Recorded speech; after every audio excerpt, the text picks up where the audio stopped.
You have 340 in your checking account. Not 340,000, not 34,000, $340, and it's the 11th of the month and rent already left. You know the number without opening the app because you always know the number. That's what being broke actually is, not the absence of money. The constant, low-grade awareness of exactly how little of it you have. You rent. You've always rented. Every first of the month you wire $1,000-something to a man you've never met, and that money is gone the way water is gone once it hits the drain. You are paying off a building you will never own, for a landlord who once heard the thing nobody told you. So picture your life as a game. There's a counter in the corner of the screen, and it doesn't show your health or your score. It shows your net worth. Right now it reads 0. Below 0, honestly, if you're fair about the student loans. The whole game is one long climb from that 0 up to a number that feels made up when you say it out loud. $500 million, $500 million in real estate held in your name. Here's the part nobody tells you. Almost no one clears level 1. Not because they're stupid, because they believe the lie, and the lie is elegant. You need money to make money. You've heard it your whole life from people who never made any. It's the sentence that keeps the gate locked, and the gate stays locked because everyone standing in front of it agrees it should. The truth is smaller and stranger. You don't need money. You need one door. One single door with a lock you control, and a bank willing to bet on you actually living behind it. That's the whole cheat code for level 1, and the fact that it sounds too simple is exactly why the line to use it is so short. So stop looking at the 340 like it's the problem. It's the coin you drop into the machine to start the game. By the end of this, you hold $500 million in real estate. And you'll know, floor by floor, exactly what each level took from you to unlock the next. Level 1 is a locked gate. Let's pick it. The key isn't cash. It's a loan almost nobody in your life has bothered to understand. It's called an FHA loan, and it exists because the government would rather you own than rent. Here's what it does. It lets you buy a home with 3.5% down instead of the 20% everyone assumes you need. On a $300,000 property, that's not 60 grand. That's a little over 10. You need a credit score around 580 or better, which is not good credit. It's just not wrecked credit. And you have to actually live in the place for at least 12 months. That last part isn't a technicality. It's the whole trick. Because here's the move nobody at your job is making. The FHA loan works on 2 to 4 unit properties. A duplex, a triplex, a fourplex. You're allowed to buy a small apartment building, live in one unit, and rent out the others, and the bank treats it as your home because you're standing inside it. So you find it, a tired brick triplex on a street your coworkers would call rough. Peeling trim. A water stain shaped like a country nobody's named. 3 units, one of them empty and smelling of old cigarettes, 2 of them with tenants already paying rent the day you get the keys. The list price is $310,000 and your hands are sweating on the pen. Now watch what the bank does, because this is the part that breaks the whole you need money lie in half. When they decide how big a loan you qualify for, they don't just look at your paycheck. They count roughly 75% of the rent those other units will bring in as your income. Not all of it because they know things break, but most of it. Suddenly you, the person with 340 last month, qualify for a building because the building helps pay for itself. You move in, 2 tenants send you rent on the first.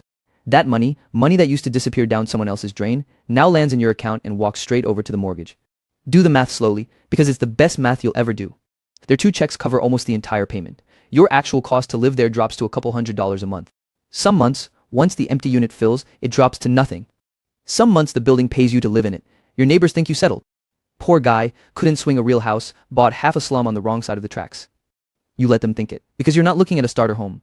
You're looking at a machine that eats other people's rent and quietly pays down a loan with your name on it, and every month that loan gets smaller while the building most years gets worth more. That gap between what you owe and what it's worth has a name. Equity, and it's yours, growing in the dark while you sleep, funded by tenants who think they're just paying rent. 12 months in, something has permanently changed, and it isn't the number in your account. It's that you now control an asset instead of just renting out your hours. A paycheck stops the day you do. A building doesn't. Level 1 cleared, the gates open, and you already see the next one. Because the FHA rule cuts both ways. You only have to live there 12 months. After that, you're free to leave, keep the triplex rented, and do the whole thing again. So you do. Month 13, you buy a second small building, 3.5% down, move into 1 unit, and the first triplex, now fully occupied, stops being your home and becomes purely an investment. You've cleared the gate twice with the same key, but there's a bigger loop hiding underneath this one, and once you see it, you can't unsee it. Investors call it BRRRR. Buy, rehab, rent, refinance, repeat. It's the engine that turns one down payment into an infinite number of them.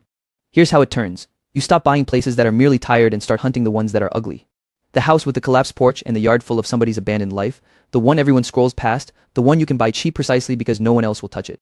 You buy it. That's the first B, then you rehab it, and this is not decoration, this is surgery. New kitchen, new floors, fix the bones. You're not spending money to make it pretty. You're spending money to force its value up on purpose with your own hands and a contractor's invoice. Say you buy it for $180,000, put $40,000 of work into it, and now it appraises for $290,000. You didn't wait for the market to hand you that gain. You built it, then you rent it out, and now the property has a paycheck of its own. Now the letter that changes your life. Refinance. You go back to a bank and do a cash-out refinance on the new, higher value. And here's the part that feels almost illegal the first time. There's a kind of loan called a DSCR loan, and it doesn't care about your W-2 at all. It qualifies on the property's rent. The building applies for its own mortgage, on its own income, and passes. The bank hands you a new loan against that $290,000 value. You clear the original purchase and the rehab, and there's money left over. Your money, the down payment and the renovation cash, back in your pocket. Roughly the same 30 grand you started with, returned to you, while you still own the house and still collect the rent. Then the last R repeat. You drop that same 30,000 into the next ugly house. And the next. The exact same dollars, cycling through deal after deal, each one leaving behind a rented, refinanced property with your name on the deed. This is the secret the whole game runs on, and almost nobody says it plainly. It was never about how much money you have. It's about how fast it moves. Velocity beats amount. A patient man with $100,000 sitting still gets lapped by you, recycling 30 grand 4 times a year. Money that never stops moving does the work of money you don't have. And somewhere in here, without deciding to, you stop thinking in dollars and start thinking in doors. Not I have 90 grand of equity, but I have 11 doors. 11 locks you control, 11 households paying down loans with your name on them. But the loop takes something too. The rehabs eat your weekends whole. You spend Saturdays smelling like drywall dust and Sundays on the phone with a contractor who's ghosting you. The people who love you start asking gently at first when you're going to be around again. You tell them soon. You're not sure you mean it. Every door you add is a door between you and them, and you're not counting those doors yet. 11 doors, 15. Then you look up one day and it's 20, and 20 doors is not a hobby anymore. It's a business you have not yet learned how to run. Level 2, cleared. The next one isn't about buying. It's about becoming someone who can hold what he's bought. 20 doors breaks you before it makes you. The phone rings at 2 a.m. because a water heater died in Unit 6. It rings at dinner because someone's rent is late again. You are the plumber, the bookkeeper, the guy who chases checks and shows apartments on his one free Saturday. You bought freedom and somehow built yourself a second job with worse hours. This is the wall almost every landlord dies against. They confuse owning the buildings with running them, and running them buries them, so they stop at 10 doors exhausted and call it a portfolio. You do the opposite. You fire yourself from the only job you were never supposed to keep. You hire a property manager. They take 8 to 10% of the rent, and the first month it stings because that's money that used to be yours. But watch what you bought with it. The 2 a.m. call now goes to them. The late rent, the showings, the leaky faucet, the lease paperwork, all of it, theirs. You've replaced yourself holding a plunger with a system, and a system doesn't get tired and doesn't resent you. You've crossed the line from side hustle landlord to operator. You own the machine now instead of being it. And now that you're operating instead of sweating, you can finally see the thing that makes real wealth in this business. It doesn't live in single-family houses. It lives in the way small apartment buildings are priced. Your triplex was worth whatever the house down the street sold for. Comparables. What some buyer felt on a Sunday, but a real multifamily building, 5 units, 10, 20, isn't priced on feelings. It's priced on math. Its value is its net operating income divided by a cap rate. Say that slowly because it's the whole game. Net operating income, the money the building keeps after expenses, divided by the cap rate, the return buyers in your market expect. That's the price. Which means the value is a lever, and you're holding it. Because you don't have to wait for a market to lift you. Push the rents up $80 a unit across 20 units. Cut the water bill by submetering, shop the insurance, kill the wasteful service contract the old owner never questioned. Every dollar you add to net operating income, or subtract from expenses, gets multiplied. At a 6% cap rate, $1 of new annual income adds $16 to the building's value. Raise the net income by 20 grand a year, and you didn't just make 20 grand. You made the building worth $300,000 more. Out of thin air. Investors have a name for this, the most beautiful phrase in real estate. Forced equity. You forced it. The market had no vote. And the money the building throws off? On paper, the government barely taxes it because of a gift called depreciation. The tax code pretends your building is slowly wearing out and lets you deduct that phantom decline every year, sheltering the rental income even as the real building goes up in value. You collect cash, the paper says you lost money, and you pay tax on almost none of it. It's legal, it's intended, and once you understand it, you stop wondering how the wealthy pay so little. So you force the value up, then refinance, and pull the new equity out tax-free because a loan isn't income. Fresh capital without selling a thing. And then comes the strangest moment yet. It's a Tuesday. You're somewhere ordinary, a park, a coffee shop, your kid's game you finally made it to. Rent hit your accounts this morning, and you didn't lift a finger for it. The manager handled the vacancy. The machine spun without you touching it. You wait to feel triumphant, and instead what arrives is something quieter. The freedom is real. It's just far less loud than you imagined. Nobody claps. It's just a Tuesday, and you're free, and the only sound is the coffee. Level 3, cleared. And in the quiet, you start to feel the ceiling of doing this alone. Because there's a hard ceiling on what your own money and credit can carry, and you're pressing your head against it. You can force equity all day, but a single person, even a rich one, tops out.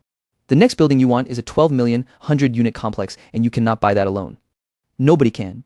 And that's not a wall, it's a door, and behind it is the way the truly big money has always been made. Other people's money. The industry word is syndication, and it just means a group of people pooling capital to buy something none of them could buy alone. But there are two seats at that table, and the difference between them is the difference between comfortable and rich. You take the first seat before you're ready for the second. You come in as an LP, a limited partner. That means you're passive. You write a check, 100 grand into someone else's deal, and then you do nothing but watch. Somebody else found the building, somebody else runs it, and you earn what's called a preferred return. Say 8%, and here's the word that matters most, preferred, because it means you get paid first. Before the person running the deal sees a single dollar of profit, you get your 8% off the top. First in line for the money, last in line for the headaches. And while you sit in that passive seat, collecting checks, you're doing the thing most investors never think to do. You're learning the deal from the inside. You watch how the sponsor raised the money, how they structured the loan, how they handled the month the numbers came in soft. You're paying tuition and getting a dividend at the same time. You're not just an investor, you're an apprentice with a paycheck. Then, when you've seen enough, you stand up and walk around to the other side of the table. You become the GP, the general partner, the sponsor. The one who runs the whole thing now. Now you're the one who finds the deal. You arrange the senior debt, the big loan from the bank that covers 60 to 70% of the purchase price. You raise the rest, the equity from LPs, from people sitting exactly where you used to sit, writing you the checks you used to write someone else. You put in maybe 5 to 10% of the equity yourself, real skin in the game, and in exchange you run the entire asset and earn fees for doing it, plus the lion's share of the upside. Sit with that flip, because it's the whole level. As an LP, you were the gambler putting your chips down and hoping the house paid out. As a GP, you're the house. A cut for finding the deal, a cut for running it, a cut of the profit, and you did it largely with capital that wasn't yours. The game stopped being about how much you can bet and became about how well you can run the table. But nobody hands you that seat. You earn it with your signature, and the first time is the one you'll remember for the rest of your life. You're in a title company conference room that smells like burnt coffee and toner. In front of you is a stack of documents, and on one of them is a loan. $12 million, your name on the line. Not the funds, not some partners. Yours. You've closed 100 deals, you know these numbers cold, and still, when you touch the pen to the paper, your hand shakes. The pen actually trembles for a second before it moves. You sign anyway. That's the whole thing. That's the entire difference between the people on this level and the millions frozen just outside it. Most people never sign. The number is too big, the fear too loud, and they stay small and safe and comfortable and never ever get here. You felt exactly the same fear, you just signed through it. Level 4, cleared. And now that you're the house, you're about to learn how the house actually gets rich. The fees are nice, but they're not where the money is. The money is in a structure called the waterfall, and it's the most important word left in this whole climb. Picture the profits from a deal as water poured from the top, filling a series of buckets on their way down. The first bucket belongs to your LPs. Remember their preferred return? That 8%? That bucket fills completely first. Your investors get their 8% before you, the sponsor, touch a single dollar. That's what keeps them trusting you. But once that first bucket is full, the water keeps pouring, and now it hits the tiers, and the tiers are where you get rich. This is called the promote, your outsized share of the profits above the preferred return.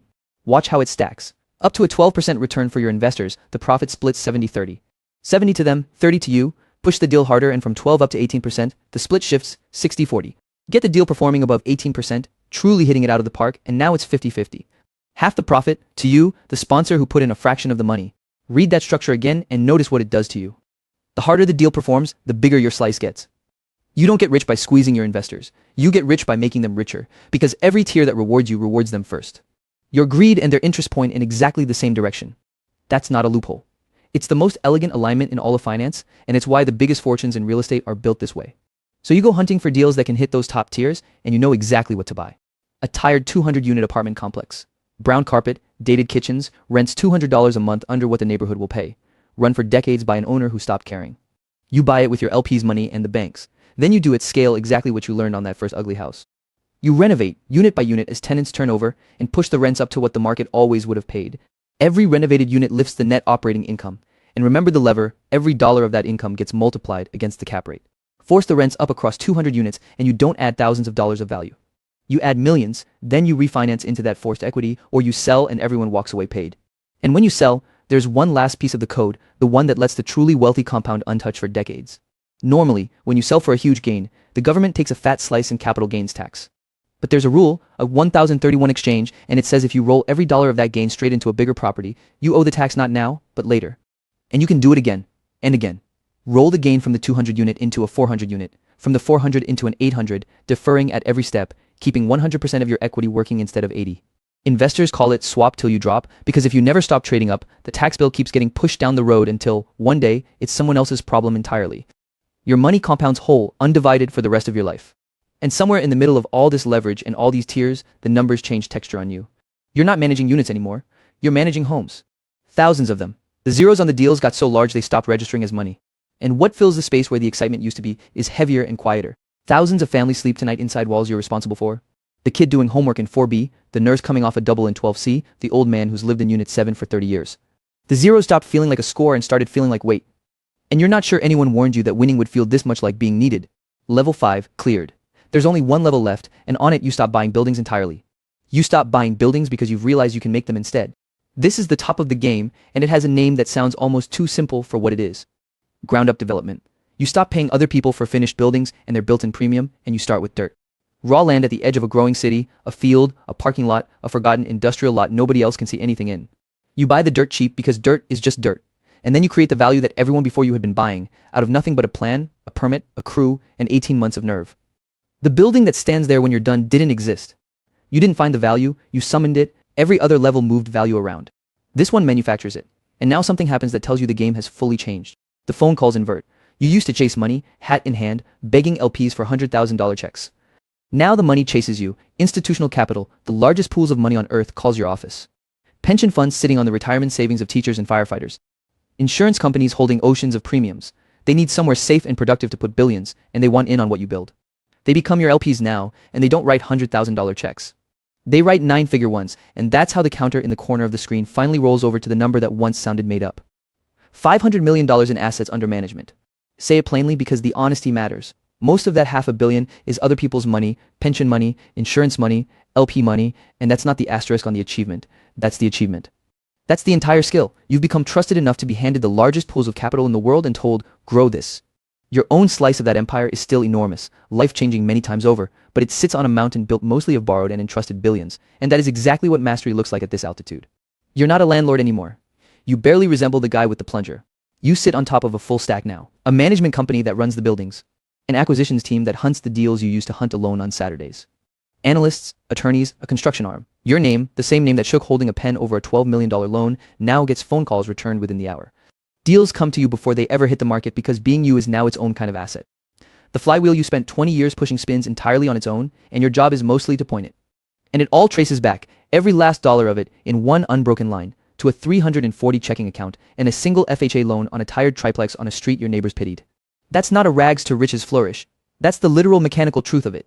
Level 6 was unlocked by level 5, which was unlocked by level 4, all the way down the chain to the empty unit that smelled of old cigarettes and the 2 tenants who paid your mortgage while you slept. Not one level skipped, not one bought with luck. Each one was the only key that fit the next lock. Level 6, cleared. The counter reads $500 million. You reach the top, and now standing on it, you finally have the quiet to ask what the whole climb actually cost. Go back to the beginning, the locked gate. The 340 the 11th of the month, the rent already gone down someone else's drain. You stood outside a gate you were sure was built to keep people like you out. Now you own the gate, and 100 like it. And the strangest part is what an ordinary Tuesday looks like on the other side of it. You drive a boring car, paid off, the kind nobody looks at twice. Your watch tells time and nothing else. No one in line for coffee would ever guess the number on the counter. Here's the paradox this channel keeps circling back to, and you're living inside it now. The richest version of you is the quietest one. All that money didn't buy a louder life. It bought a silent one. The freedom to be unremarkable, to disappear, to never again know your exact balance on the 11th of the month. The empire bought quiet. It was never going to buy noise, because the people still buying noise never actually cleared the gate. And here's the real lesson, stated as plainly as it can be. Not one level was a lottery ticket. Every single one was a system. House hack into an asset with 3.5% down. Force equity with your own hands instead of praying for the market. Recycle the same capital until velocity does the work of wealth you didn't have. Use other people's money to buy what your money never could. Defer the taxes and let it all compound. Repeatable, learnable, unglamorous systems stacked one on top of another. Nobody got lucky here. You just refuse to stop stacking. But be honest about the cost, because there's always a cost. You could have stopped at level 3. 20 doors, a property manager, quiet rent every first of the month, your Saturdays back, the people who love you not asking anymore when you're coming home. You were free at level 3. Everything after it you didn't build because you needed the money. You built it because you couldn't put the controller down. So here's the only question that actually matters, and it isn't how far you can climb. It's how far you should. Somewhere on this ladder is the exact level where you'd have enough, and the trick nobody teaches, worth more than the FHA loan and the waterfall and the 10331 combined, is knowing which one is yours before you climb past it. Which level is actually yours? Sit with that. The gate's already unlocked.